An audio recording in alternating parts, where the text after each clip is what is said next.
Matapos gumawa ng pangalan at kinatatakutan sa Africa nang pinabagsak nito na parang tinumbang poste ang undefeated prospect na si Lande ng Siki sa loob lang ng round 2.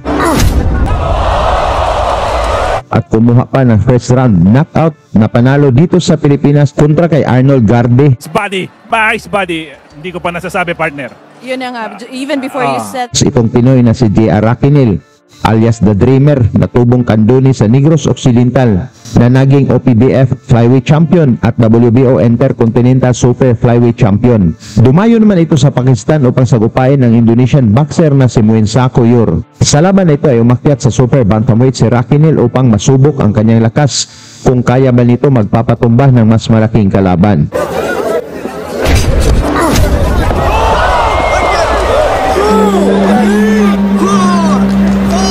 Sunod naman mga tol, pinabagsak ni Raquinel sa loob ng round 2 ang future world champion ng Thailand na si Komgrich Nantapich na may 36 wins at 26 knockouts sa kanyang kartada.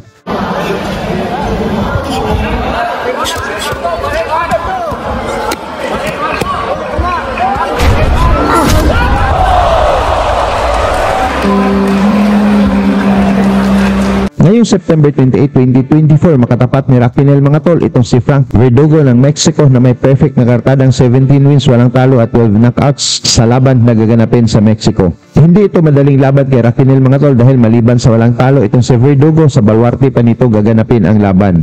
Hasta 5,000 pesos con tus primeros 3 depósitos. Entra y descubre nuevas experiencias en Codere. Escuchamos la tarjeta de Don Lama. 10 puntos para allá. Bago ang laban ng Raquinel versus Verdugo mga tol, atin munang panoorin kung paano tinapos ng maaga ng ating Pinoy na si Raquinel itong mas malaki na Indonesia na si Yor.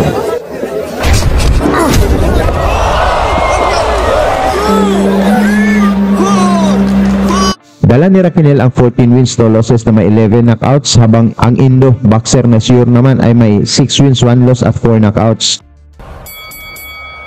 Sa pagbungad ng unang round mga tol, naka-southpaw stance ang Pinoy na si Raquinel at naka-orthodox stance naman ang Indo na si Yor.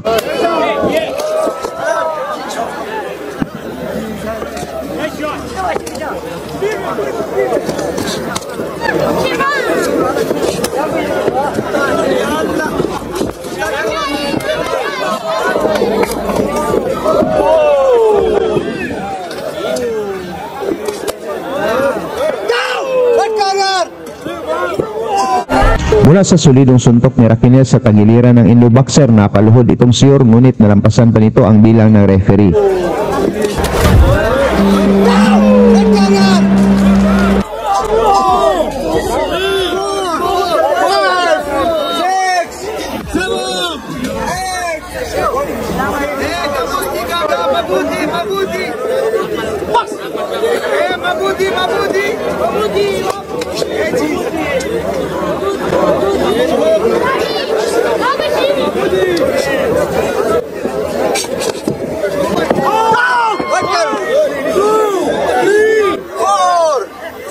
Mula pa sa suntok ni Raquinel sa bodega, bumagsak ulit si Yor at dito na natapos ang laban.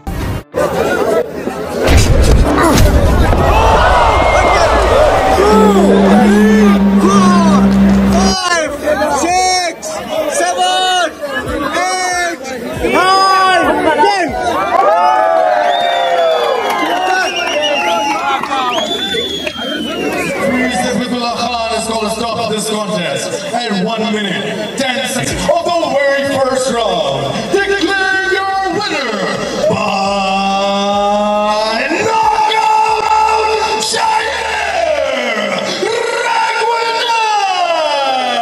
Nakuha ng Pinoy na si Raquinel ang panalo via knockout sa unang round mga tol, at pinatunayan na kaya nito magpatumba sa mas malaking kalaban. Tungkol naman sa performance ni Raquinel mga tol, may chance kaya itong mag-world champion? Pag-usapan na lang natin yan sa baba at suportahan na lang natin si Raquinel sa laban kontra kay Frank Verdugo ngayong September 28, 2024. lagi niyong sundan, huwag magpapahuli. Pag-usapan ni bakbakan, balita niya at laban, mga Pinoy na di nagpapagapi. Salamat sa mga suporta na lagi nandyan.